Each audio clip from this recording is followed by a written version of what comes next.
Dear viewers, today we begin a journey into the forbidden world of Greek mythology. You've probably read in textbooks about wise Zeus, noble Apollo, and just Athena, but let me tell you, that is only a polished fairy tale, carefully shaped by censors across the ages. The real ancient myths tell stories of cruelty, betrayal, and political intrigue, deliberately hidden from ordinary people. Let's explore why that happened. In ancient Greek society, myths served several crucial purposes.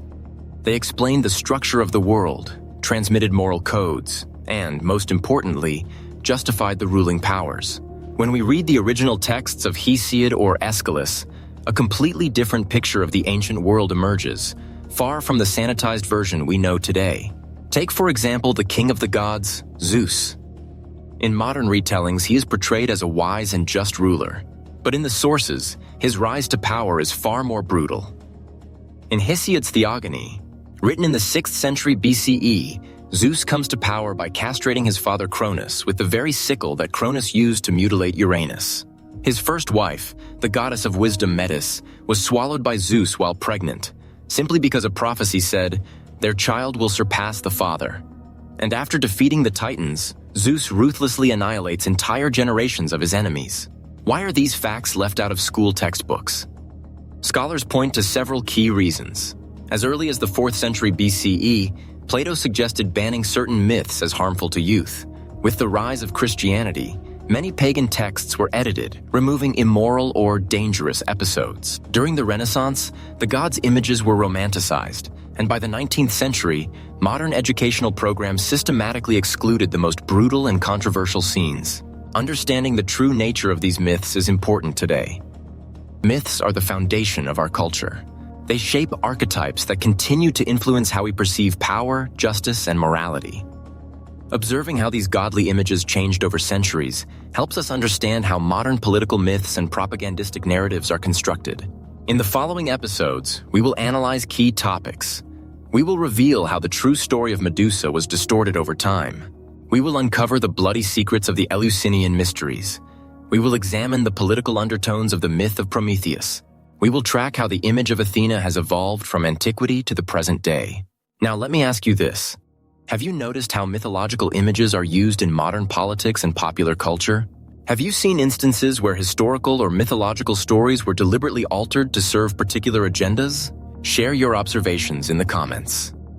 And don't forget to subscribe so you won't miss the continuation of this fascinating investigation that promises to be truly shocking.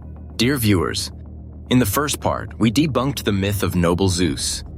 Now prepare for an even more shocking revelation. You know Medusa as a monster with snakes for hair, whose gaze turns people to stone. But the true story of this creature is the tragedy of an innocent victim betrayed by those who should have protected her.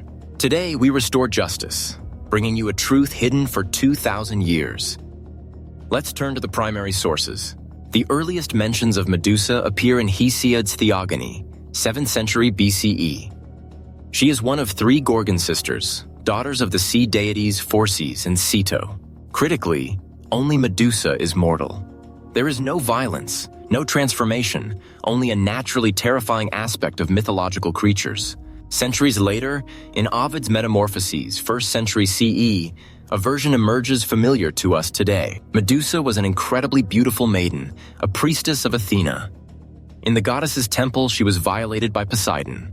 Rather than punishing the perpetrator, Athena directed her wrath at the victim, transforming Medusa's hair into snakes and making her gaze deadly. Why? Because her temple was desecrated and Athena dared not oppose Poseidon, brother of Zeus. Why did Ovid rewrite the myth? Historical context provides the answer. The poet lived under Emperor Augustus when virtue was a tool of political control. Medusa's story became a dangerous allegory. Even a goddess is powerless before supreme authority.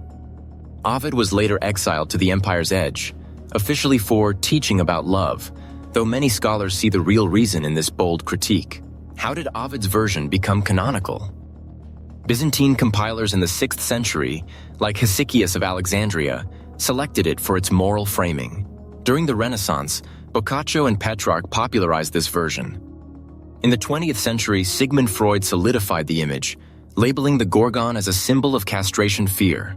The victim of violence was fully demonized, But modern scholarship restores justice. Archaeologist Marina Politis, excavating Argos, found temples where Medusa was worshipped as a protector. Her images adorned warriors' armor and city walls, symbolizing the reflection of evil. In Corinth, altars reveal offerings left by women seeking protection from assault.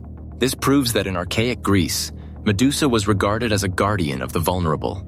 Cultural historians and psychologists draw parallels to today.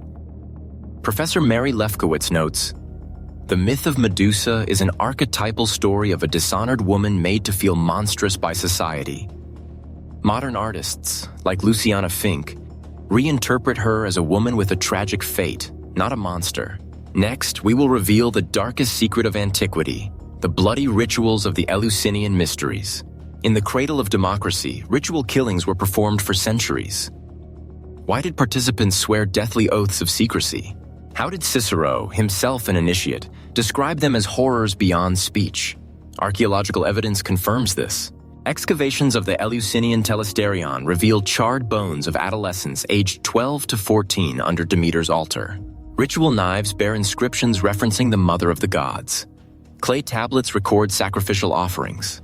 Historian Walter Burkert demonstrates these killings were part of a sacred marriage ritual, where youth symbolized Hades' death and their blood mixed with wine to return Persephone from the underworld. How could this occur in the birthplace of democracy? The answer lies in the dual morality of antiquity. Philosophers condemned these cults, yet Athenian archons funded them because they controlled minds. Initiates swore to die rather than reveal secrets, preserved in the records of Hippolytus. Violators faced execution, as with Alcibiades' followers in 415 BCE. Modern science sees psychological mechanisms at work.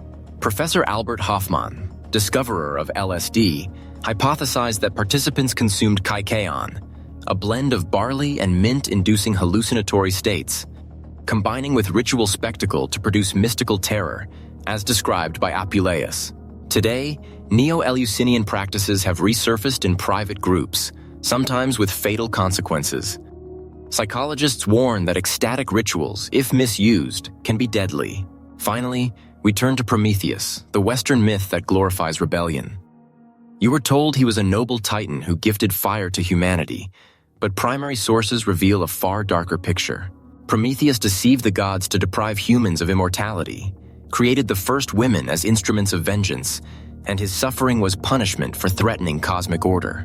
Aeschylus emphasizes that Prometheus knew secrets capable of destroying Zeus. This is not heroism, but blackmail. Why was the myth rewritten? In the 5th century BCE, secret cults of Prometheus enacted dangerous rituals, burning effigies and swearing to overthrow the gods. These episodes were erased from history. Later, philosophers transformed him into a symbol of science, free thought, and revolution. But the original context warns of the risks of uncontrolled power. Modern technology, artificial intelligence, nuclear energy, genetic engineering, echoes Prometheus's stolen fire. Humanity unleashes forces without full control, repeating the same ancient lesson.